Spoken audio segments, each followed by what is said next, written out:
presidente de Sociedad Chilena de Gastroenterología, miembro de honor de la Sociedad Americana de Endoscopia Gastrointestinal, miembro honorario de la Sociedad Colombiana de Cirugía, jefe de cirugía de la Clínica Santa María, Santiago de Chile, y es fundador del Centro de Entrenamiento Latinoamericano de Endoscopia Gastrointestinal en Santiago de Chile. Y esto quiero nuevamente, igual que la vez pasada, lo último decirlo más despacio. Me parece, profesor Navarrete, espectacular que la gente que ha contribuido al campo de la endoscopia terapéutica y en cualquier campo de la ciencia y de la medicina se le haga un reconocimiento, como usted ha hecho, con el Centro de Endoscopia Avanzada NIPSO-ENDRA. Para nosotros es un privilegio, profesor Navarrete, que esté con nosotros y mil gracias. Ya usted sabe que lo queremos mucho y estamos insistiendo en que en Colombia hay una conferencia que se llame Claudio Navarrete y en el futuro haremos un premio de endoscopia que se llame Claudio Navarrete porque lo queremos, lo admiramos, estamos muy agradecidos. La conferencia del doctor Navarrete es paliación endoscópica, función maligna de la vía biliar, y la va a comentar el profesor Martín Gómez. El doctor Martín Gómez es un internista gastroenterólogo, profesor de nuestra universidad, es un excelente endoscopista terapéutico de Colombia, líder en este campo en nuestro país, excelente profesor.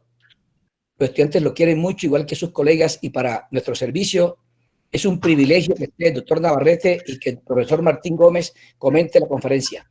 Profesor Navarrete, bienvenido, puede comenzar su conferencia. Muchas gracias.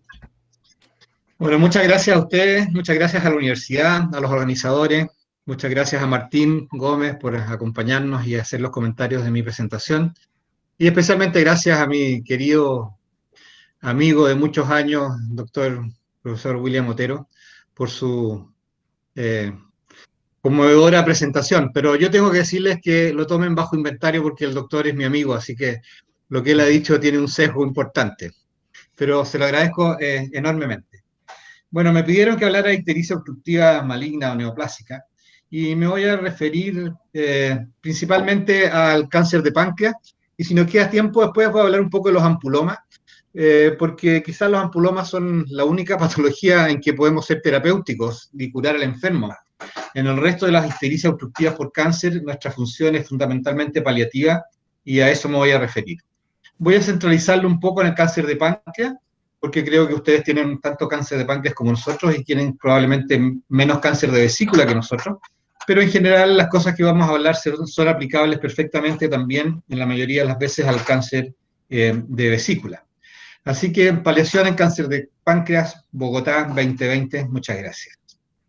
A manera de introducción podemos decir que la obstrucción biliar neoplásica tiene muy mal pronóstico, ya lo veremos con números, y la cirugía resectiva es la única alternativa de curación.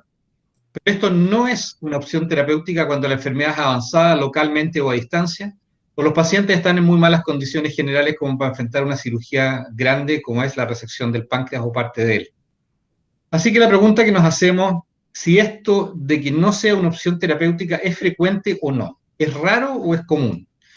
Y ustedes ven aquí, esta es en el año 2000, esta diapositiva, esta información, y ustedes ven aquí la incidencia y la muerte por distintos cánceres digestivos, y ven, por ejemplo, que en cáncer colorectal se sabe que en el mundo hay aproximadamente 950.000 casos nuevos al año, y se mueren 500.000 personas al año por cáncer de colon, de recto. Y en el caso del cáncer de páncreas, se producen más o menos 200.000 pacientes con esta patología desgraciada, y se mueren 200.000, de tal manera que en los macro números, en el año 2000 se morían prácticamente todos los pacientes a los que se le hacía el diagnóstico de cáncer de páncreas. Y ya vamos a ver por qué.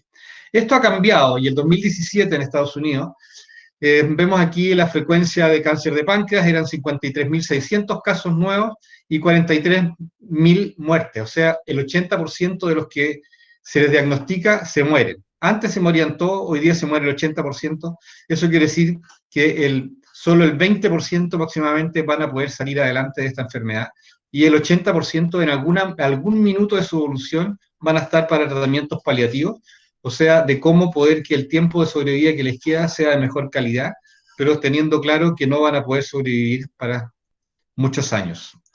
Esta es una diapositiva antigua, pero me gusta, es de nuestro centro, y analizamos 21.524 colangios endoscópicas que habíamos hecho hasta esa fecha, hace ya varios años atrás. Y como siempre, los cálculos es una epidemia en nuestro país, era lo más frecuente, pero ustedes ven que ictericia fructífera neoplásica también eran hartos pacientes, 4.500 y tantos. Otros pseudoquistes, fístulas, etcétera. Y en esa época las terapéuticas eran el 88% y las diagnósticas eran el 11%. Hoy día este número prácticamente no existe, porque hay alternativas de diagnóstico mucho mejores y menos, sobre todo menos riesgosas que hacer una colangioendoscópica. Así que todas hoy día son prácticamente terapéuticas. Pero lo que importa aquí es que la ictericia fructífera neoplásica era un motivo común de consulta en ese 21.000 y tantos pacientes. Estos también son pacientes nuestros y analizamos en 2.000 pacientes dónde estaba la obstrucción neoplásica y ustedes ven que más o menos la mitad, o sea, 17% más 31% están acá arriba, entre el hepático común y la confluencia y la bifurcación. Y la otra mitad están prácticamente acá abajo, o sea, cánceres de páncreas, el 46% y ampuloma, un 6% de estos 2.000 enfermos. Así que este número acá alto en nosotros se entiende porque el cáncer de vesícula para nosotros es la frecuencia más alta del mundo, la tenemos nosotros en cáncer de vesícula, así que eso cuando avanza compromete acá y obstruye acá y es como un tumor de Klatskin chileno, le llamamos nosotros. Lo que no tiene que pasar, y siempre pongo este diapositivo que creo que es importante, es clasificar una lesión como benigna, si es maligna y es oncológicamente resecable. Y eso es muy importante porque si vemos una estenosis y decimos parece benigna y la tratamos como benigna, vamos a perder tiempo si es que era maligna y no la resecamos a tiempo y le quitamos la oportunidad de vivir ese paciente. Y la otra cosa que vemos con cierta frecuencia es que se clasifica y nos llegan pacientes clasificados como una lesión maligna irresecable cuando si uno lo estudia un poco más y le pone un poco más de cariño, se da cuenta que a veces sí son resecables y por lo tanto ese paciente tiene que ir a una cirugía porque es la única posibilidad de salvación que tiene y quedar como algo curativo y no solo algo paliativo. Así que en la obstrucción biliar lo primero que tenemos que tratar de descifrar si es maligno, primero, y segundo, si será resecable. Y para eso tenemos las imágenes, tomografía computada, angiotomografía computada, resonancia magnética, endosonografía, punción con aguja fina, y hoy día tendríamos que agregar aquí Spyglass, y con eso tenemos más o menos un 90% de exactitud para determinar la causa de qué es lo que está pasando en esa obstrucción, o sea, si es benigno o maligno, y si es resecable o no es resecable. Así que ese no es un problema muy grande, es cosa de tener la tecnología para poder estudiar bien a los enfermos. Cuando hacemos punción con aguja fina y la punción no es concluyente, pero es muy sospechoso, hay alternativas como repetir la punción y tener células para saber de qué etiología estamos hablando, o podemos hacer una coledocoscopía, entrar con un endoscopio finito dentro de la viabilidad y tomar biopsias en forma dirigida, mirando la lesión, lo que tiene un muy alto rendimiento, o hacer otras tecnologías que son más caras y más raras que no las vamos a mencionar. Y finalmente, si nada de esto funciona, y pensamos que es maligno y es resecable, vamos a tener que llevar al paciente a cirugía. Antes había como un 15% de cirugías en que se pensaba que era maligno y resultaban benignos, o sea, no debía haberse operado. Hoy día ese número, si uno tiene estas tecnologías, también prácticamente desaparece. Miren aquí este diapositivo donde dice cáncer de páncreas, y aquí vemos si es resecable, si es borderline resecable, si es localmente avanzado o si tiene metástasis. Aquí vamos a ver la frecuencia de cada una de estas posibilidades y aquí la sobrevida que tiene cada una de estas posibilidades. De tal manera que si es resecable, la incidencia de un tumor de páncreas para que sea resecable es entre un 15 y un 20%. Una vez más volvemos a la terrible cifra del 80% que no son resecables y que no se van a mejorar. Los que son borderline resecables, un 7%. Estos son interesantes porque hoy día con quimio, a veces con quimio y radio, este borderline se puede transformar en resecable y pasar a este grupo de acá. O si no hay respuesta, este porcentaje o algunos de ellos van a pasar a este grupo de acá, en que van a ser localmente avanzados o van a tener metástasis.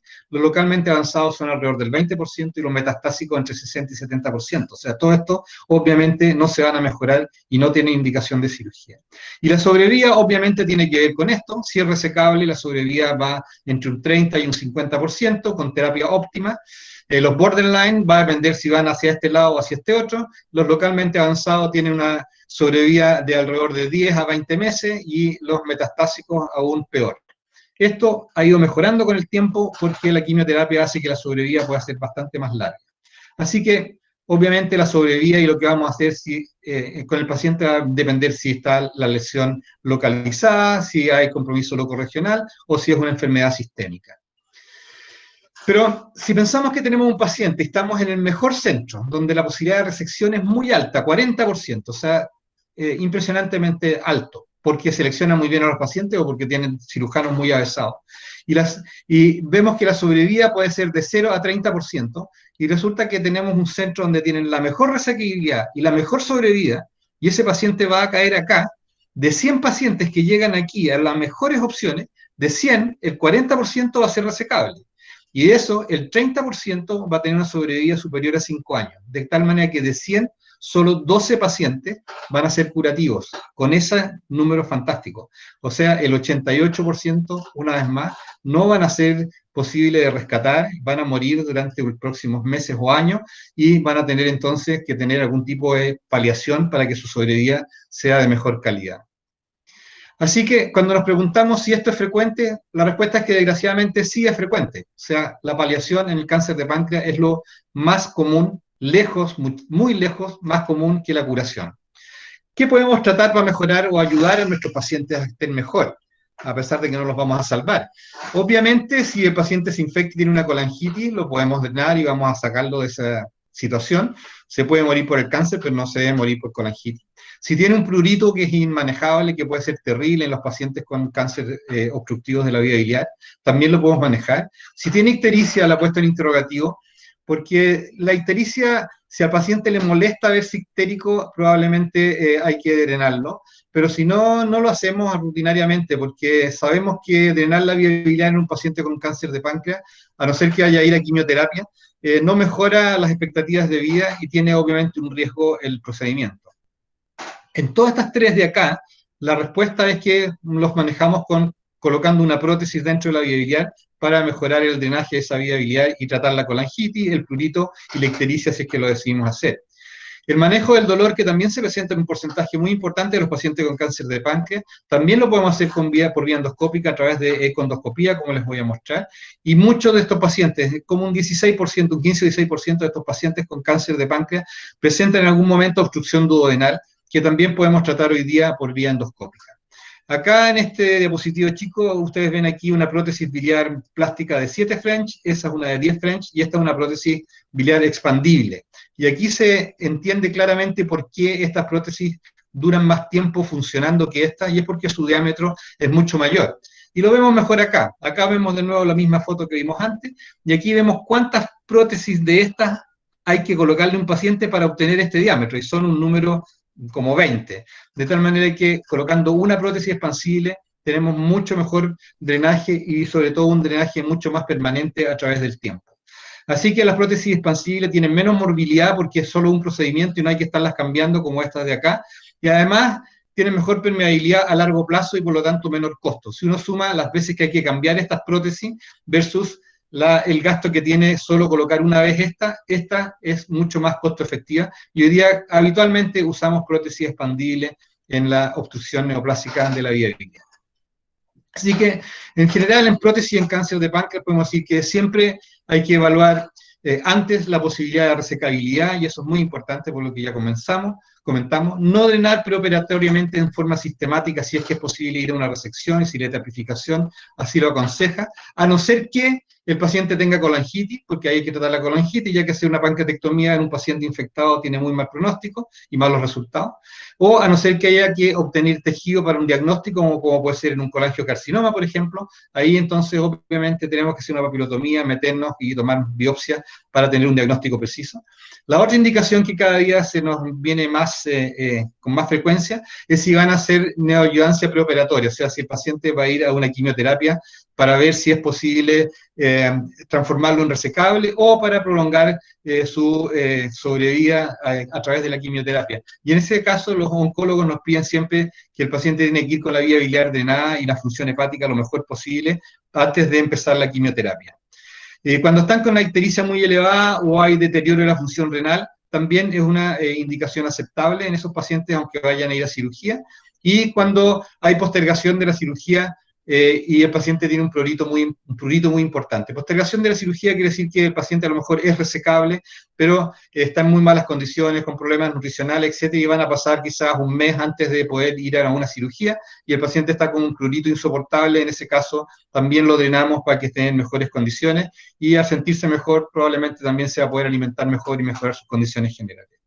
Aquí vemos las prótesis expansibles, vienen comprimidas dentro de un catéter, como se ve acá, que se puede liberar a través de este sistema, y ahí se va abriendo la prótesis biliar. Aquí está todavía comprimida, ahí ya se va abriendo, y aquí está totalmente abierta. Estas pueden ser cubiertas totalmente, como esta de aquí, si llegara hasta acá, parcialmente cubiertas como esta, o no cubiertas como esta, y vamos a hablar un poquito de eso. Aquí vemos en esta imagen cómo se está desplegando, abriendo la prótesis expandible dentro de la vía biliar, y aquí en este esquema, aquí está el tumor del páncreas, ahí está la vía biliar que estaba comprimida con ictericia obstructiva, y al colocar la prótesis, entonces el flujo biliar es de nuevo restaurado hacia el duodeno, y eso va a funcionar. En general, cuando es un cáncer de páncreas, tratamos de colocar prótesis cortas y no totalmente cubiertas o no cubiertas, porque si el paciente va a ir a cirugía, esto va a salir con la cirugía, la prótesis va a salir, y si el paciente se determinó que no es curable, el hecho de que tenga una prótesis parcialmente cubierta o no cubierta hace que se desplace menos, y hoy día generalmente usamos ese tipo de prótesis en estos pacientes. Bueno, pero ¿cuál será la mejor paliación? ¿Será la cirugía endoscópica, como vemos acá? Aquí vemos una vía biliar dilatada, aquí está más estrecha, aquí está el endoscopio, y justo detrás del endoscopio está la estenosis, y a ese paciente se le puso una prótesis, y ahí ven que está saliendo bilis hacia el duodeno. ¿Pero será esta mejor paliación? Hasta hace un tiempo atrás siempre se discutía, sobre todo en el ámbito quirúrgico, si era mejor una prótesis endoscópica o era mejor una derivación biliodigestiva. Hasta que apareció un trabajo que se los voy a mostrar que aclaró la situación. Así que endoscopía o cirugía, o sea, prótesis o derivación, esa era la pregunta, hasta que aparece este trabajo publicado por la Cochrane Library, que son 21 estudios controlados y aleatorios, que dicen que los stents endoscópicos son preferibles a la cirugía en la paliación de la ictericia obstructiva distal maligna por cáncer de páncreas, que los stents metálicos difieren de los plásticos en cuanto a la obstrucción biliar recurrente, por lo que ya vimos, como los metálicos tienen más diámetro, no se tapan tanto, y que la elección de los stents plásticos o metálicos depende de la sobrevida esperada para los pacientes. Esto hoy día ha cambiado porque realmente el valor de los stents expandibles ha cambiado, ha bajado notoriamente. Al principio eran incomprables, después cuando lo hicieron los europeos o los americanos, después ya lo desarrollaron un poco más los coreanos, después los chinos y los de la India, y hoy día son bastante más económicos, y como les dije al principio, sale mucho más económico en la cuenta final colocar una prótesis expandible que tener que estar cambiando las prótesis plásticas porque implican nuevas intervenciones endoscópicas. Así que hoy día prácticamente siempre, independiente de las condiciones generales del paciente, a no ser casos excepcionales, colocamos prótesis expandibles. Así que han salido muchos más trabajos que podemos certificar que la mejor paliación, además del de la Cochrane Library, es la colocación de prótesis expansibles en la obstrucción neoplásica de la vía biliar, especialmente por cáncer de páncreas. Hay un 15%, como les dije, de pacientes que además de tener obstruida la vía biliar, pueden tener obstruido también el duodeno, o en algún momento de la evolución se va a tapar el duodeno. En ese caso, lo que podemos hacer es colocar una prótesis expansible en la vía biliar y una prótesis expansible en el duodeno para tratar el mal besamiento gástrico en esos pacientes. Este es un video antiguo, del 2002, fíjense, y aquí ven ustedes, este paciente tiene un cáncer de páncreas y había compromiso aquí de la primera y segunda porción del duodeno, sobre todo de la primera. Ahí estamos con el endoscopio, pasamos una guía bajo control radiológico que está puesta hasta acá, habitualmente con un papilótomo, cosa de poder inyectar contraste, y ahí vemos el contraste. Aquí está el endoscopio en el píloro, y esta es la zona de la estenosis neoplásica en ese paciente.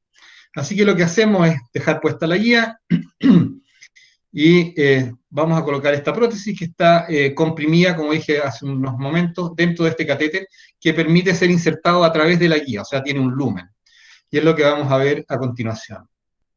Ese es el sistema como se libera, y al retirar esto hacia atrás, se libera la prótesis que está aquí en la punta.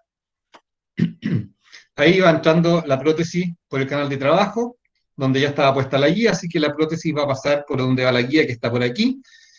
Y ahí se ve cómo va entrando, aquí control endoscópico y control radiológico. Ahí va la prótesis entrando, ahí es donde termina la prótesis, así que hasta ahí tenemos que empujar.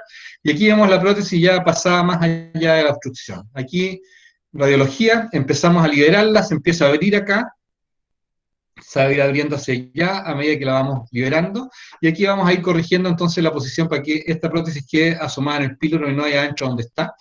Ahí la podemos retirar un poco con control radiológico y endoscópico. Aquí ya se ve cómo se va abriendo más. Ahí la vamos posicionando en el lugar adecuado porque tiene marcas y es radiopaca, y hemos marcado nosotros en la piel del paciente, pegando con una tela donde estaba el sitio de la obstrucción. Ahí se va abriendo. Vamos a ver ahora la imagen endoscópica, el momento en que se abre completamente a través del píloro. Ahí está la prótesis ya asomada por el píloro y pasando a través de la estenosis hacia el duodeno distal, y por lo tanto el paciente en la tarde, si no tiene molestias, va a poder alimentarse. Ahí estamos con el endoscopio dentro de la prótesis, ahí estaba la zona de la obstrucción, inyectamos contraste y vemos qué pasa, así que quiere decir que la comida, los líquidos y la papilla, etcétera, y después lo bien masticado, va a poder pasar por acá. Esa imagen radiológica, y aquí vemos radiología y endoscopía simultáneo, como el endoscopio avanzando a través de ese lumen obstruido. Y con eso el paciente queda tratado, y en la tarde ya se puede empezar a alimentar, y el día siguiente probablemente se va a ir para su casa, a pasar el tiempo que le queda alimentándose y en buenas condiciones en general. Así que aquí hay algunos trabajos que muestran tratamiento endoscópico con prótesis versus gastroyeyunostomía para la paliación de la obstrucción maligna del vaciamiento gástrico. Y ustedes ven que son 3 randomizados controlados y 3 no clínicos controlados, pero no randomizados, y lo que concluye estos estudios son que el número de complicaciones es significativamente menor con la prótesis endoscópica, el éxito técnico es mayor con la gastroyeyuno, porque algunos pacientes fallaron en poder poner stent, pero hoy día es raro que no podamos poner un stent. Realmente esta tecnología y la técnica ha cambiado, y había ausencia significativa en respecto a mortalidad. Así que si uno tiene estas opciones, lo primero que hacemos siempre es tratar de colocar un stent en la vía biliar, o sea, en el duodeno, perdón, y si eso no es posible, bueno, el paciente tendrá que ir a alguna otra alternativa. Aquí vemos de nuevo otro estudio con 3 estudios randomizados y controlados y 14 no controlados, y lo que concluyen es que el stent endoscópico mostró tolerancia oral más rápida y menos estadia hospitalaria, y no hubo diferencia en cuanto a las complicaciones. Y además, como ven acá, el costo es prácticamente la mitad con el tratamiento endoscópico versus el tratamiento quirúrgico. Así que, indudablemente, hoy día nos inclinamos ciertamente y con números para poder afirmar nuestra decisión a el tratamiento endoscópico con prótesis en el mal vaciamiento gástrico por neoplasia o por invasión neoplásica del duodeno. Entonces, en obstrucción al vaciamiento gástrico, la colocación del stent ofrece una alternativa menos invasiva que la cirugía, obviamente, para la paliación de los síntomas obstructivos. Puede colocarse exitosamente en más del 90% de los pacientes, con un éxito clínico alto o de 80% o más aún. Y la estadía hospitalaria media es obviamente más corta, con menor costo que al ser comparado con una cirugía clásica o laparoscópica de gastroenteroanastomosis. Si existe obstrucción biliar asociada a la obstrucción duodenal, o sea, vamos a hacer endoscopía y vemos que hay obstrucción duodenal, además había una obstrucción biliar, que es por lo que algunas 2 razones el paciente consultó, se debe colocar primero la prótesis en la vía biliar, porque la prótesis duodenal va a quedar pasando por donde está la papila, de tal manera que es difícil, si ponemos la prótesis duodenal primero, después poder entrar a la vía biliar. Si se desarrolla obstrucción biliar posterior a la colocación del stent duodenal, o sea, el paciente no tenía ictericia obstructiva, pero tenía obstrucción duodenal y colocaron la prótesis duodenal, y después se tapó una semana, un mes, etcétera, después se tapó la vía biliar, puede ser necesario un abordaje percutáneo o guiado por ecoendoscopía, porque es difícil entrar a través de la prótesis duodenal hacia la vía biliar. Se puede, pero es bastante más complejo. Así que a lo mejor tenemos que hacer otro tipo de drenaje de la vía biliar, y ya vamos a hablar un poquito de eso. Entre 14 y 40% de los pacientes que se le coloca un stent requieren reintervenciones por síntomas recurrentes de obstrucción de la vía biliar o del duodeno. Y esto hoy día lo vemos cada vez más, porque la quimioterapia ha ido aumentando cada vez más también la sobrevida de estos pacientes. Paliación, pero con sobrevida más larga. Por lo tanto, hay más tiempo para que los stents se ocluyan, y hay que hacer reintervenciones o colocar un stent dentro del stent, etc. Hay varias alternativas que no vale la pena mencionar en este minuto. 2 palabras sobre la endosonografía. Como ustedes saben, la endosonografía es un equipo de endoscopía que en la punta tiene un transductor de ecografía, de tal manera que con la endoscopía, que están las 2 cosas en el mismo equipo, vemos dónde está la lesión, acercamos la punta y se hace la econdoscopía. Y aquí nosotros vemos la mucosa, vemos el lumen, y es lo que se ve acá. Esto de aquí corresponde a esto de acá. Pero al hacer la econdoscopía, además vemos qué hay detrás de lo que vemos aquí, por lo tanto vemos qué compromiso tiene hacia profundidad, y si hay adenopatía, se puede hacer punción bajo la econdoscopía. Es un instrumento muy, muy útil y hoy día lo usamos cada vez más. Yo no hago econdoscopía, pero en nuestra unidad tenemos gente que la hace muy bien, así que eso es un agrado trabajar con ella. Con respecto al dolor, un porcentaje no despreciable de los pacientes con cáncer de páncreas o ictericia obstructiva neoplásica tienen dolor. Y hay posibilidades de manejo médico, obviamente, del dolor, y es lo primero que se hace, pero a veces esta no es suficiente o no tiene buen resultado, y se puede hacer entonces un tratamiento endoscópico, econdoscópico, haciendo una neurolisis del plexo celíaco. O sea, neurolisis es lisis del sistema nervioso del plexo celíaco, y el plexo celíaco se encuentra rodeando al tronco celíaco, de tal manera que por econdoscopía se ve la aorta, se ve el tronco celíaco, ya se los voy a mostrar, y metiendo una aguja bajo visión econdoscópica uno puede colocar bupivacaína y además alguna gente que haga neurolisis, habitualmente alcohol absoluto. Y eso lo vamos a ver luego. Estas son las guías llamadas National Comprehensive Cancer Network Guidelines, y que recomiendan este tratamiento para el tratamiento del dolor severo asociado a cáncer de páncreas, y eso ya es del año 2014 que está certificado como un buen tratamiento. Y consiste, como dije, en una ablación química del plexo celíaco, por lo tanto se corta la transmisión nerviosa y se corta el dolor, y se hace en visualización en tiempo real, y alrededor del 80 o más de entre 80 y 90% de los pacientes mejora con respecto al dolor. Aquí, en este esquema, vemos de nuevo el estómago, ahí estamos con la econdoscopía viendo el tronco celíaco, y aquí está el plexo celíaco, y ahí aparece una hojita que se pone hasta unos milímetros antes del tronco celíaco, y ahí se inyecta entonces la solución que va a producir una lisis de este plexo nervioso. Y es lo que vemos acá. Acá está la aorta, acá está el tronco celíaco, ahí está la agujita entrando, y vamos entonces a inyectar alcohol absoluto para destruir el sistema nervioso en este lugar, y evitar entonces la transmisión del dolor, y el paciente no va a sentir dolor. Ahora, la verdad es que muchas veces la etapificación, que se hace muy bien en la parte locorregional con econdoscopía, más la toma de biopsias que se hace a través de una punción, y el tratamiento del dolor, se hacen muchas veces en forma simultánea. O sea, en un solo procedimiento se hace etapificación, biopsia y tratamiento del dolor, lo cual es bueno para el paciente y requiere menos intervención. Como dije, en algunos pacientes a veces es imposible poder drenar la vía biliar por el camino habitual, o sea, a través del duodeno, y tenemos que buscar otras alternativas, y la econdoscopía también nos ayuda en ese sentido.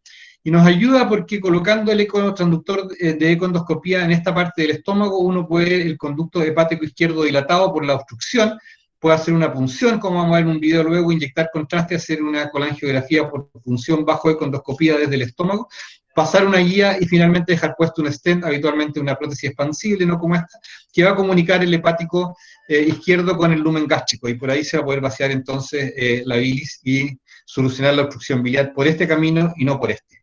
Eso puede ser drenado hacia el estómago, puede ser desde el bulbo duodenal hacia la vía biliar, y en un paciente que tenga por ejemplo, una gastrectomía parcial por tratamiento de la obesidad, o una gastrectomía total por cualquier razón, también se puede ver si está dilatado el hepático izquierdo, y hacer una punción desde el muñón gástrico o desde el asa de Roux, como vemos aquí, y hacer un drenaje de la viabilidad por econdoscopía, o sea, hacer un hepático yeyuno en este caso, acá una colédoco duodeno, y acá un hepático gastrostomía para mejorar y manejar la obstrucción de la viabilidad. Eso es lo que vemos acá. Está el transductor puesto en el estómago, y se ha hecho la punción del hepático izquierdo, ahí hay contraste, y finalmente está puesto acá una prótesis que comunica el hepático izquierdo con el lumen gástrico, haciendo un drenaje. Esta es la visión endoscópica, ahí está la prótesis saliendo desde el hepático izquierdo hacia el lumen gástrico, y lo ven ahí, y esta es la imagen en un TAC, acá está el hígado, acá está el estómago, y ahí está la prótesis comunicando entonces la vía biliar con el estómago. Lo mismo vemos acá, podemos pasar una guía, si es que pasa hasta ahí tal, y colocar una prótesis entonces también transpapilar, introducida por vía econdoscopía desde el estómago. Este es un hombre de 64 años con un cáncer periampular, y que tenía invasión duodenal, y que no pudimos llegar hasta la papila, pero la doctora Castillo hizo esto, yo fui su ayudante, y vamos a ver que desde el bulbo duodenal se veía muy bien el colédoco distal, y pudimos entonces hacer una punción. Mira, aquí está la econdoscopía, este es el transductor, esta es la vía biliar distal, ahí está obstruida, y aquí está el conducto cístico. Por aquí, con este transductor puesto en el bulbo duodenal, va a aparecer una agujita por acá, y con control perfecto va a entrar exactamente a la vía biliar distal, que está obstruida a este nivel. Ahí se ve cómo la aguja está empujando, la aguja va a salir y va a entrar acá, por ahí. Una vez que entra ahí, uno mete unas burbujitas que se ven muy bien en la econdoscopía, y después vamos a colocar contraste y vamos a hacer una colangiografía, que es lo que se va a ver a continuación. Ahí está la aguja entrando en el bulbo duodenal. Más allá está la obstrucción. Ahí se ve el transductor del econdoscopio. Ahí está la aguja. De ahí ya se inyecta contraste. Después vamos a pasar una guía, ahí, que se va hacia arriba. Y a través de esa guía entonces vamos a meter una prótesis para drenar a este paciente que estaba con una colangitis, con esa obstrucción, y ya lo vamos a ver muy bien. Ahí está la entrada, está la guía. Aquí va a aparecer una prótesis, que es un tubito de color gris oscuro, muy, muy filudo, que se empuja con otro. Y ahí retiramos la guía y empieza a salir líquido purulento desde esa ictericia obstructiva neoplásica con colangitis. Una vez que se pasa la colangitis, después 2 o 3 semanas, uno puede volver, meter una guía acá, sacar esta prótesis y poner una más grande, una expandible, y además colocar un stent en el duodeno más distal para tratar la obstrucción al mal vaciamiento gástrico. Pero lo primero es tratar la colangitis, porque es lo que iba a terminar con el paciente si no lo lográbamos hacer. La alternativa a esto que les mostré es hacer un drenaje percutáneo, que es lo clásico, y este es un estudio publicado el año 2016 que valora percutáneo versus drenaje econdoscópico, y lo que ustedes ven acá, que las complicaciones fueron menores con el econdoscopio, y el número de reintervenciones también fue menor con el tratamiento econdoscópico. Así que la conclusión es que probablemente tiene menos complicaciones y seguramente menos reintervenciones. Así que hoy día también está muy validado el drenaje econdoscópico de la vía biliar. Otra manera de tratar el mal vaciamiento gástrico es por econdoscopía también, hacer una anastomosis o una unión entre el lumen gástrico y el yeyuno, y a través de una serie de procedimientos que no voy a explicar porque no corresponde, pero lo que quiero mostrar es cómo queda esto. Se hace una punción, se pasa, etcétera, y finalmente se va a colocar una prótesis que tiene una copa acá que queda en el yeyuno, y la otra parte de una copa que queda en el estómago. O sea, hacemos una comunicación entre el lumen gástrico y el lumen del yeyuno. Ahí se ve la copa en el yeyuno, ya lo vamos a ver mejor. De aquí se desplazó ahora la copa en el estómago, y esa es la comunicación que queda. Esta es la visión endoscópica. Ahí se está desplazando la prótesis, ya está una parte con control radiológico puesta en el yeyuno, y aquí vemos entonces el control endoscópico en el estómago. Y ahí se ve radiológicamente el estómago con aire y la prótesis colocada. Y en este que sigue, vamos a ver más o menos parecido. Este es el mismo, creo. Un minuto. Sí. Voy a pasar al siguiente. Ahí sí, acá. Acá estamos entonces con la prótesis colocada, y después de unas 4 a 6 semanas uno puede volver con una pinza, toma esa prótesis y la tracciona y se va a salir, y va a quedar entonces una anastomosis hecha entre el estómago y el yeyuno. Es lo que vamos a ver acá. Ahí está la prótesis acá, y si nos metemos por aquí, vamos a ver muy bien cómo se ve ahí el asa intestinal, y tenemos entonces una comunicación entre el estómago y el yeyuno, saltándonos el duodeno que está obstruido y mejorando el mal vaciamiento gástrico en este paciente.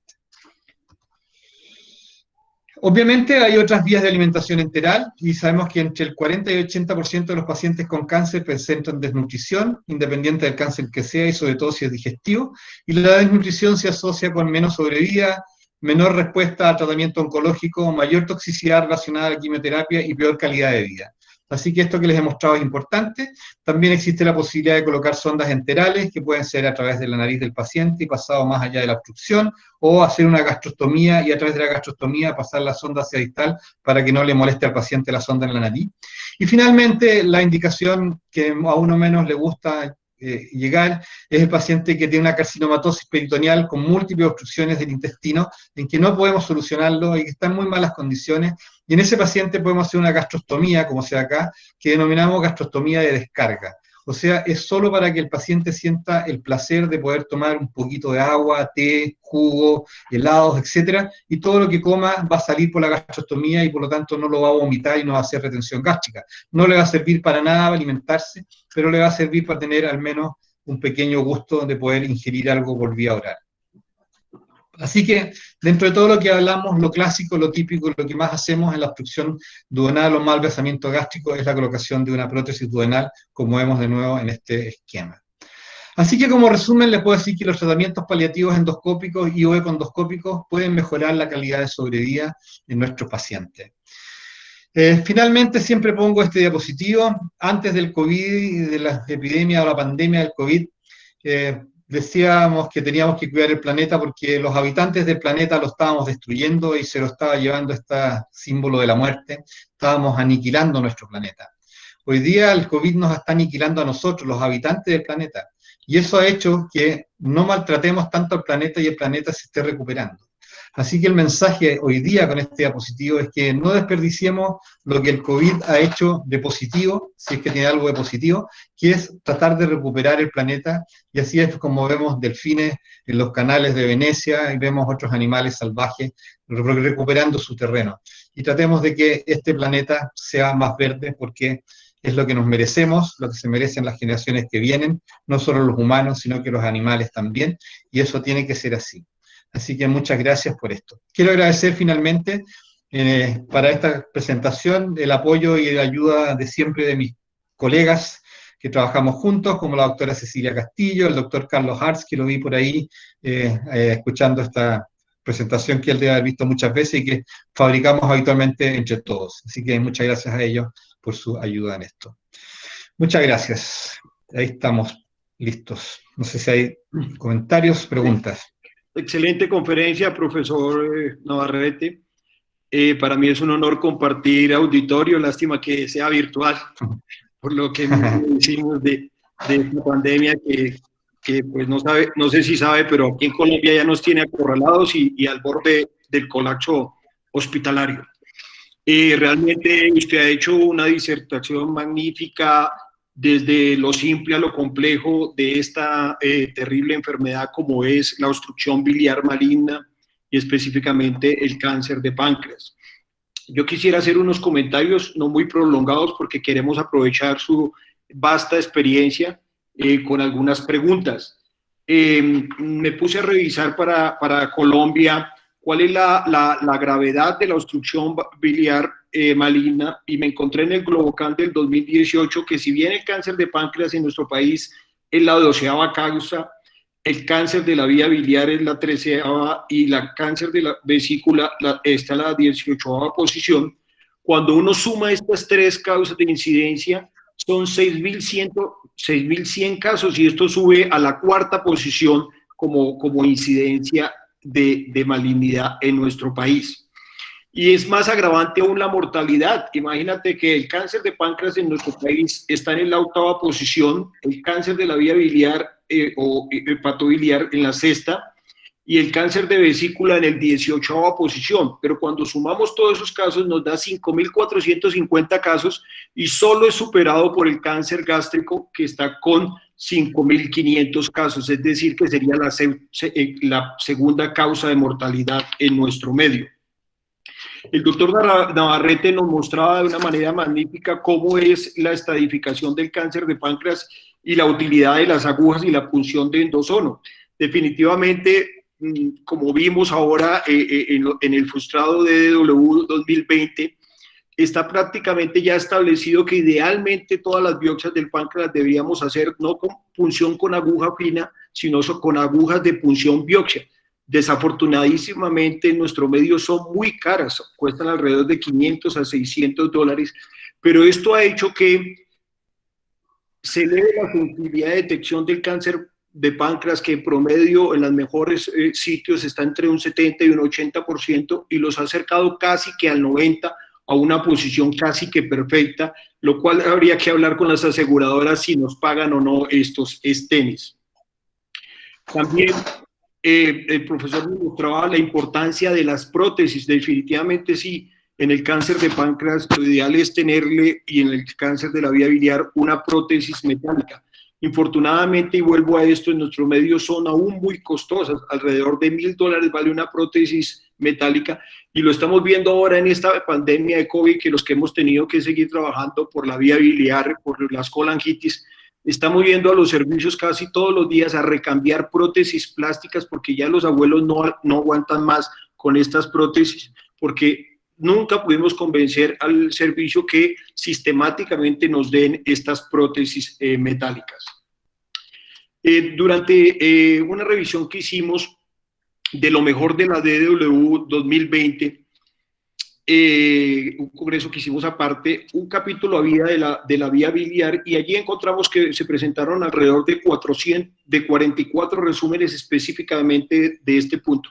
Solo quiero señalar 2 o 3 que vienen al caso de lo que ya nos ha mencionado el doctor Navarrete. La importancia de, si el paciente es candidato quirúrgico, llevarlo directamente a cirugía y no ponerle un stent.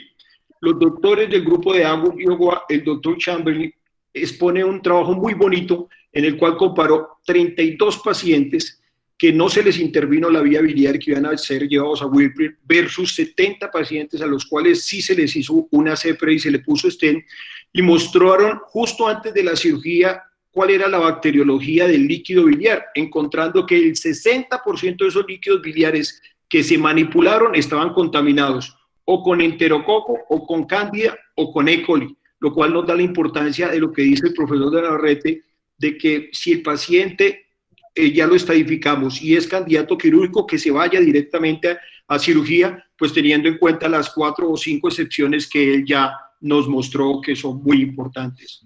Otro trabajo que quería mencionarles, que me pareció muy importante, sobre todo para nuestro medio, que utilizamos muchas prótesis plásticas, es el riesgo de que la prótesis plástica produzca una perforación de la pared duodenal.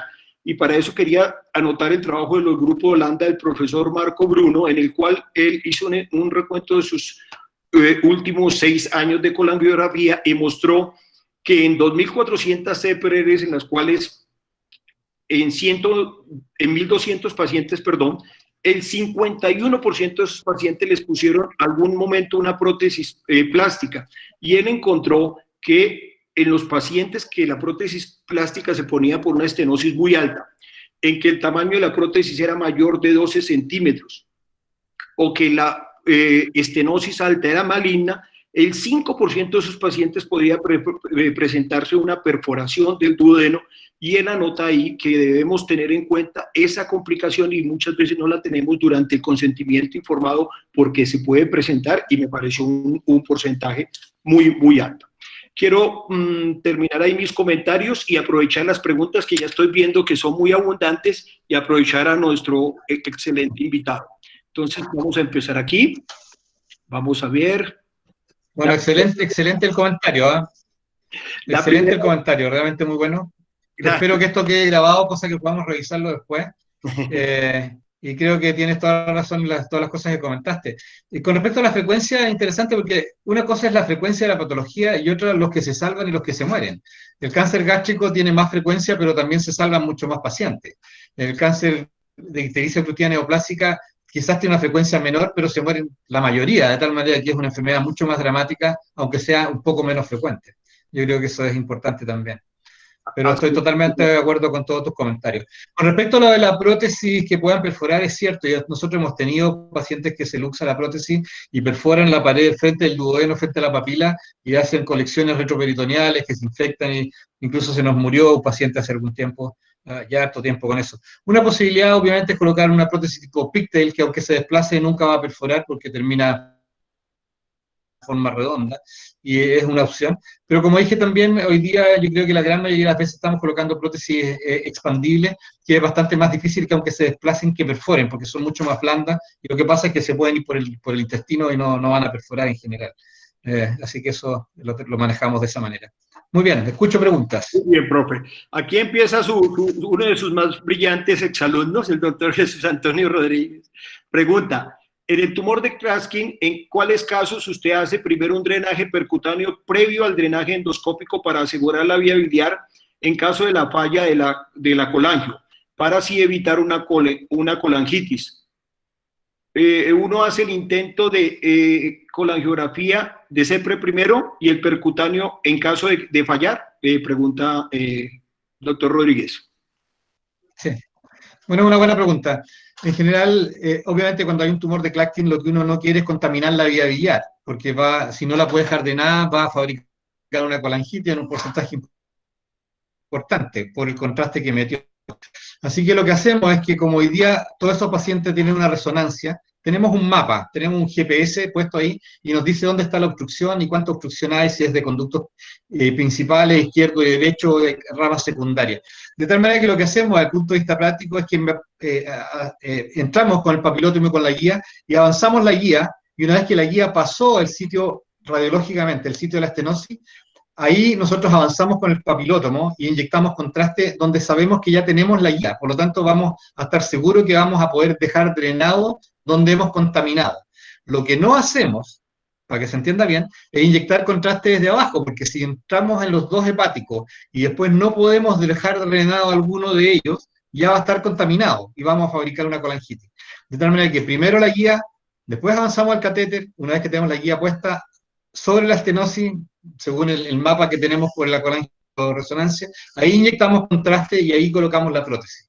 Y después buscamos el otro lado, el otro hepático y repetimos la maniobra. Si por alguna razón el paciente se infecta, hay dos alternativas. Una es tratar de volver a drenarlo por vía endoscópica, lo cual puede ser más o menos difícil. Y la otra alternativa es obviamente drenarlo por vía percutánea habitualmente, que hoy día también podría ser, dependiendo dónde esté la obstrucción, drenarlo por vía de la econdoscopia. Pero en general nos apoyamos mucho con los radiólogos intervencionistas, son muy buenos, ellos también han progresado enormemente con sus técnicas, han bajado sus complicaciones y logran drenar cosas que uno antes pensaría que eran prácticamente imposibles. Siempre hay que tenerlos de muy buenos amigos. Ahí quería preguntarte si tú de rutina siempre drenas los dos lóbulos o necesariamente no. Es decir, como decías, si no se opacificó el otro lóbulo, en un caso en estenosis alta, ¿no lo drenas? Sí, es una buena pregunta. Es una buena pregunta. Si uno piensa que lo que estamos haciendo es tratamiento paliativo, y no estamos hablando de colangitis. Si el paciente tiene colangitis, vamos a tratar de drenar todo.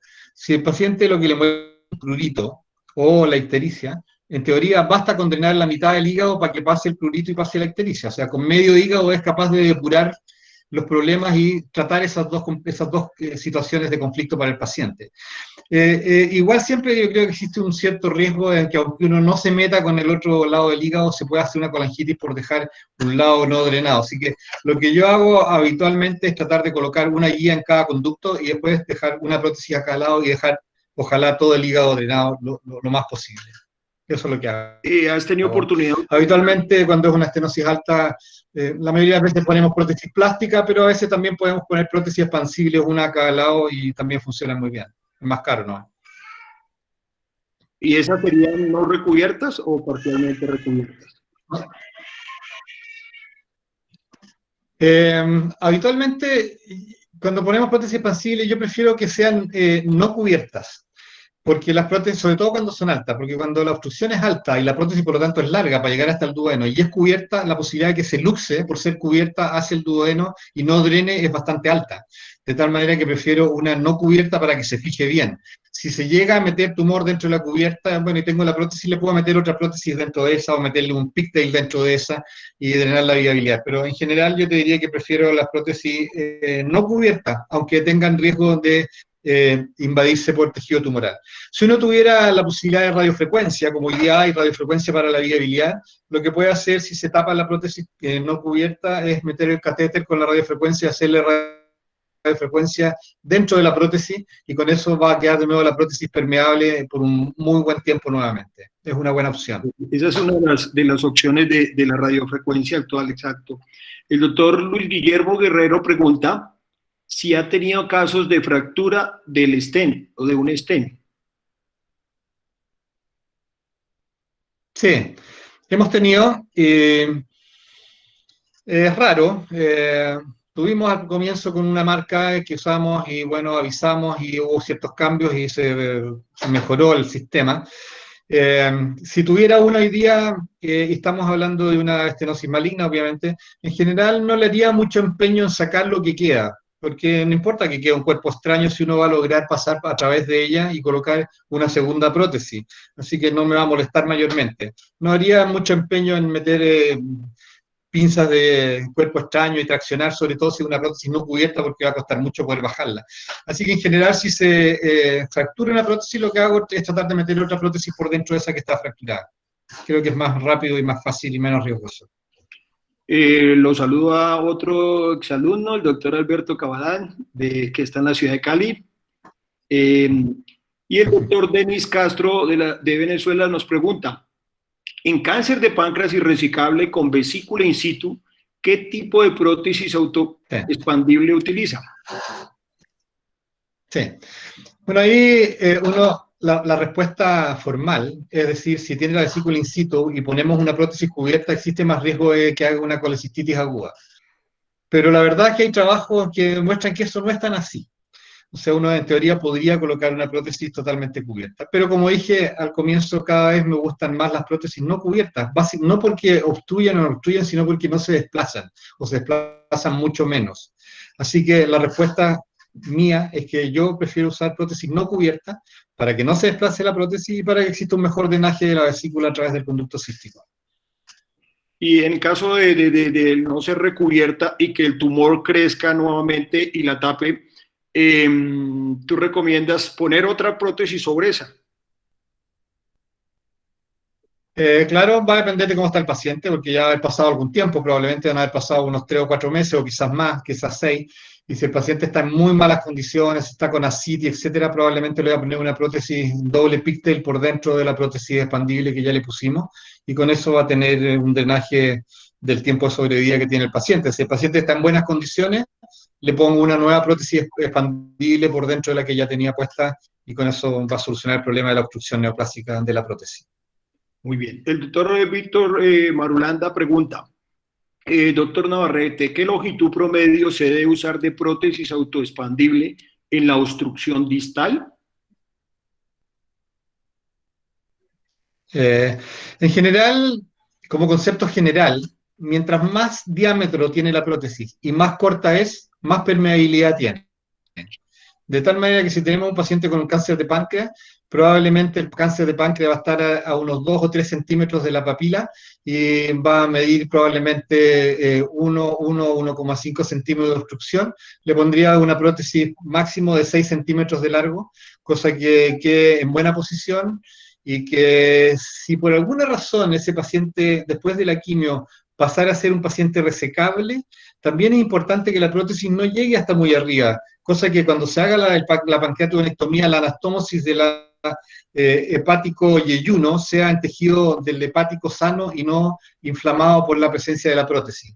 Así que diría que en general trato de que la prótesis sea ojalá 1 centímetro más alta, que 1 centímetro más alta de la estenosis y que quede asomada a través de la papila. O sea, ese es el largo que voy a necesitar de la prótesis, lo cual uno puede medir perfectamente al hacer la colangiografía retirando el papilótomo y midiendo cuánto se retiró. Uno puede medir exactamente el largo de la prótesis que necesita. Pero la respuesta es esa. Un poco más arriba de la estenosis es suficiente. Excelente. No tan largas, en resumen. En caso contrario, que hemos visto que nos han remitido algunos pacientes que se pasan de tamaño de la prótesis que colocan y queda mucho stent por fuera del duodeno y empieza a estrellarse contra la pared lateral, a producirle sangrado a los pacientes.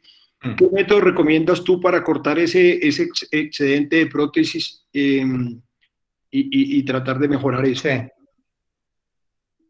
Bueno, el argón plasma es una buena alternativa. Con la cánula de argón uno la puede colocar en la prótesis y va rompiendo los hilitos, los alambitos, demora un poco, pero se puede recortar con eso. La otra posibilidad, si la prótesis migró, quizás porque la neoplasia se necrosó y uno la va a poder retirar, es sacar esa prótesis y si es necesario colocar una prótesis nueva. Pero también hay tijeras que son bastante más firmes hoy día, pero creo que es más difícil cortar la prótesis con tijera que con argón plasma. Yo usaría de elección argón plasma para cortar la prótesis. Excelente. ¿Y qué truco en tu experiencia le podrías dar al auditorio cuando necesitamos retirar la prótesis que está embebida por alguna circunstancia o porque se tapó o porque de pronto nos equivocamos y el paciente no es cáncer de páncreas, sino una pancreatitis autoinmune y ahora viene a decirnos que le quitemos eso. Bueno, ahí hay básicamente dos alternativas. La clásica y la más usada es meter una prótesis expansible totalmente cubierta dentro de la otra, dejarla ahí unas 3 o 4 semanas, y la prótesis expansible va a necrosar el tejido tumoral que se metió dentro de la prótesis, y después toma las dos y las saca juntas. Es una opción. Si tuviera, como dije antes, radiofrecuencia, uno puede meter el catéter de radiofrecuencia, hacerle radiofrecuencia por dentro de la prótesis, y con eso va a quemar todo el tejido tumoral y probablemente va a poder retirarla después. Pero en Chile, por lo menos no hay, no creo que en Latinoamérica todavía exista la posibilidad de los aparatos y la sonda de radiofrecuencia para la viabilidad. A mí me tocó usarla en el Congreso Mundial en la India, me tocó hacer un paciente y le hice radiofrecuencia y después le puse una prótesis en una situación de paliación. Y lo importante de hacer radiofrecuencia en paliación antes de poner la prótesis es que por hacer radiofrecuencia uno puede colocar una prótesis no cubierta, y por tener radiofrecuencia hecha en el tumor, la invasión tumoral se retrasa muchísimo o no se produce. Y el hecho de poner la prótesis no cubierta hace que no se desplace, de tal manera que tenemos la ventaja de las dos. Ponemos una no cubierta porque se va a fijar mejor, no se va a desplazar, y al haber hecho radiofrecuencia, la lesión neoplásica no se va a meter dentro de la prótesis y funciona en teoría como si fuera una prótesis cubierta. Excelente, sí. En nuestro país hay un prospecto. Pero hay que tener la radiofrecuencia. En nuestro país hay prospecto de tener las dos, tanto la de Boston como la de Taiwán, pero todavía no la tenemos, pero ahí están en competencia. El doctor Omar Piqué lo felicita y sobre todo le recalca que gracias por acordarse de nuestro planeta. El doctor Mario Rey nos dice, hace un año inició una experiencia con radioablación por radiofrecuencia en cáncer de páncreas y vía biliar, y los 2 pacientes no presentaron obstrucción hasta su final. Claudio, ¿has tenido experiencia similar con radiofrecuencia en la vía biliar?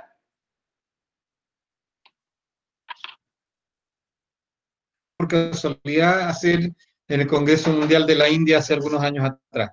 Así que la respuesta es que no tengo ninguna experiencia. No tengo el aparato de radiofrecuencia, espero tenerlo, porque creo que es una tecnología que me gustaría tener para la viabilidad, es justamente la radiofrecuencia. Yo voy aquí, como decimos en nuestro medio, meter la cucharada otra vez con el DDW. Y me llamó la atención porque Villa de Chicago, que es de los que más trabaja con esto, mostró un trabajo. Y él mostraba cómo comparar stent solo o stent con radiofrecuencia en 246 pacientes. La radiofrecuencia mejoraba la sobrevida del paciente. Bueno, uno siempre en oncología, cuando mira estos números, dice 12.5 meses versus 8.5 meses. Para uno como médico no es nada, pero realmente para los pacientes es muchísimo. Y fue una diferencia significativa. También el grupo de Saba comparó radiofrecuencia con terapia fotodinámica y mostraba que la terapia fotodinámica era ligeramente superior, prolongada en 126 días, pero él mostraba ahí que definitivamente la terapia fotodinámica es muchísimo más costosa, ¿no? Entonces probablemente para nuestro medio va a ser más asequible la terapia de radiofrecuencia. El doctor, creo que es el doctor Moro, sí debe ser gastroquirurgia, dice, un saludo a todos, placer de verlos. En su unidad de la Clínica Santa María, ¿algún caso consideran derivación gastroentérica paliativa por cáncer de páncreas mediante una gastroyeyuno laparoscópica?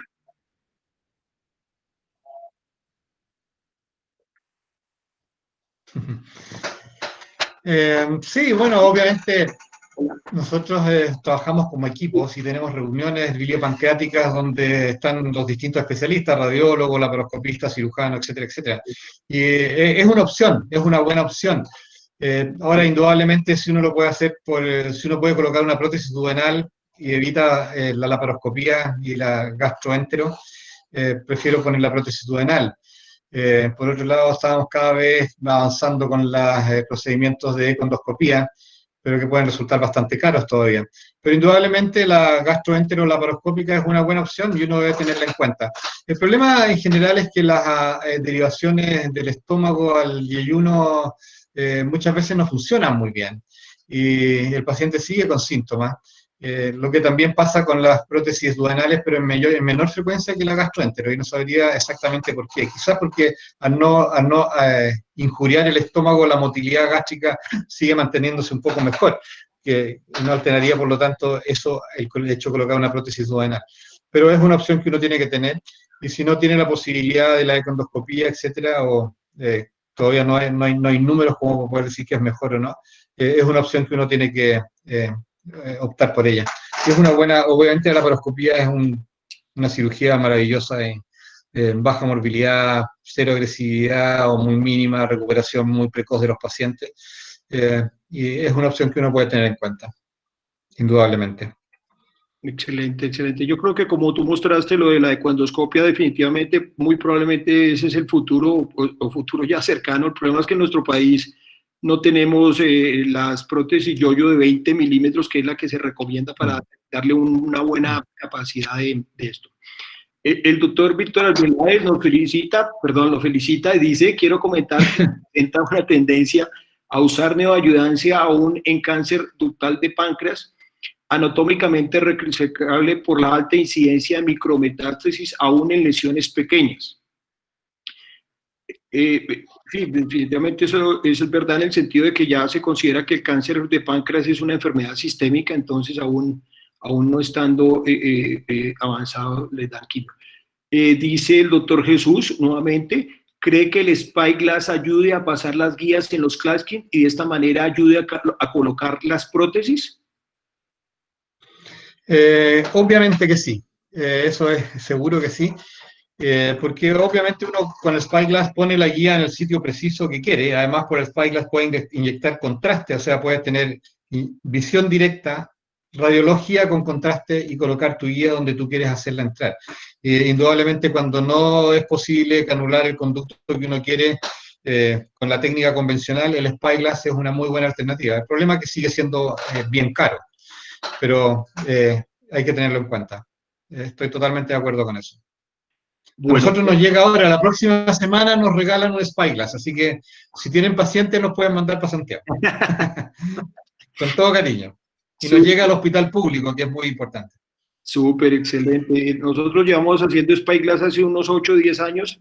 Tenemos una experiencia alrededor de 100 casos nomás y esta indicación que dice Jesús la hemos usado en 2 o 3 casos y es excelente, excelente. El problema es, de verdad, los costos alrededor de $5,000, cobran $3,000, $4,000 nada más por la sonda, entonces es un poco difícil.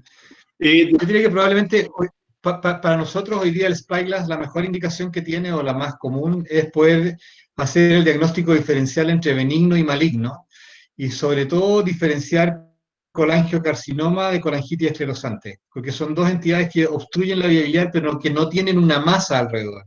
Cuando la obstrucción de la vía biliar es por un cáncer de páncreas, hay una masa en el páncreas y se ve con el escáner, con la ecoendoscopía, etc. Cuando es un cáncer de vesícula con compromiso de la vía biliar, se ve la invasión en cualquier imagen, de tal manera que el diagnóstico diferencial no es difícil. Pero entre colangiocarcinoma y colangitis esclerosante, que no hay masa y hay obstrucción, el diagnóstico diferencial puede ser muy difícil y la conducta terapéutica puede ser muy distinta entre poner prótesis o tratar con una estenosis benigna versus una estenosis maligna. Y si uno se equivoca, le quita la posibilidad de sobrevivir al paciente. Así que creo que el Spyglass ahí es muy, muy, muy importante. Bueno, creo que nos estamos pasando un poquito de tiempo, entonces voy a escoger solo 2 preguntas finales. No se me van a poner bravos porque hay muchísimas más, pero voy a escoger aquí, dice el doctor Carlos Bustillo Arrieta, doctor Navarrete, si se coloca prótesis recubierta en fístula duodenal y continúa la fístula a pesar de estar bien ubicada, ¿qué recomienda? ¿Otras prótesis adicionales internas o definitivamente cirugía? Bueno, aquí le hicieron una consulta.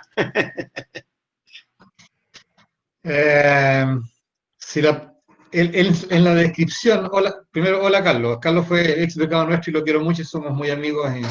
Además vive en Cartagena, que es maravilloso. Él describe el caso como que la prótesis duodenal quedó bien puesta, de tal manera que poner una segunda prótesis, si hay una que está bien puesta, no sé si va a mejorar o no la situación.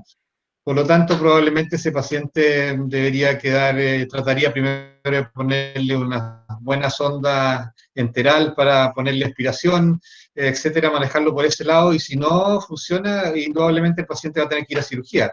Cirugía que va a ser compleja, en malas condiciones, porque tiene una fístula, seguramente va a tener una peritonitis o algo parecido, va a estar bastante pegado todo, y si tiene que hacer alguna sutura o cosa en el sitio donde está la prótesis puesta, también va a haber mucho tejido inflamatorio, así que ojalá que el paciente cierre con la prótesis y medidas conservadoras. Muy bien. Y finalmente, el doctor Álvaro Jalal pregunta, ¿se puede colocar la prótesis migrada intrabiliar en caso que la prótesis metálica quede corta en estenosis altas? Claro, seguro. Si la estenosis es alta y no tienes una prótesis muy larga, lo que te importa es tratar la estenosis, de tal manera que si pones la prótesis y un extremo quedó sobre la obstrucción y el otro bajo la obstrucción, aunque no se asome por el duodeno, la prótesis va a funcionar. Así que no es un problema, indudablemente que sí. Y si es una situación paliativa, con mayor razón. Incluso a veces he pensado que es quizás mejor, porque va a haber menos obstrucción de la parte duodenal de la prótesis por restos de alimento, etc. Es absolutamente factible colocar una prótesis que no se asome la papila hacia el duodeno, siempre y cuando esté bypassando la obstrucción. Excelente, profesor. Muchísimas gracias por su participación y sus preguntas, sus respuestas excelentes, lo cual nos da una idea de su maravillosa experiencia, la cual es una enseñanza para todos nosotros. Voy a darle la palabra a nuestro jefe para que despida la reunión. Martín, muchas gracias. Muchas gracias, Martín. Profesor Navarrete, muchas gracias por su excelente, impecable, maravillosa conferencia. Está aquí, todo el mundo en el chat me dice aquí en mi celular, maravillosa, impecable como siempre. Muchas gracias, profesor Navarrete, por acompañarnos, por apoyarnos. Martín, mil gracias por tu colaboración y por la forma en que has manejado los comentarios. A todos los colegas que están presentes en esta reunión y que siempre nos acompañan, muchas gracias por el apoyo, por el respaldo y porque siempre están participando, y eso a nosotros nos complace muchísimo. Dentro de 8 días será un placer nuevamente tenerlo. Doctor Navarrete, visítenos pronto, lo queremos mucho. Hay muchos futuros que estoy seguro que estarán muy satisfechos de volverlo a ver con nosotros. Yo les agradezco enormemente la oportunidad de participar, me encanta ver a tantos amigos, veo a Mario Rey, a Alvarito Jalal, bueno, a muchos, a ustedes obviamente, así que yo les agradezco realmente la oportunidad que me dan de reencontrarme con tantos amigos, me encanta participar, lo pasé muy bien además, así que nos quedó pendiente los ampulomas, porque pensaba ponerlo pero se nos alargaba mucho. Así que si algún futuro próximo o lejano les interesa, con el mayor cariño podemos hablar sobre ampulomas. Y mándenme la invitación para asistir. Me encantaría estar de asistente y escuchar las conferencias que ustedes tienen planificadas para adelante. Así que muchas gracias. Profesor, muchas gracias. Estoy seguro que nos dirá esa conferencia de ampulomas muy pronto. Un abrazo. Que estén muy bien, cuídense. Adiós. Muchas gracias. Igualmente, que mejoren los números en Colombia. Ánimo. Hola, Dios quiera, profe. Muchas gracias por su... Gracias. Felicidades. Gracias. Saludos, Claudio.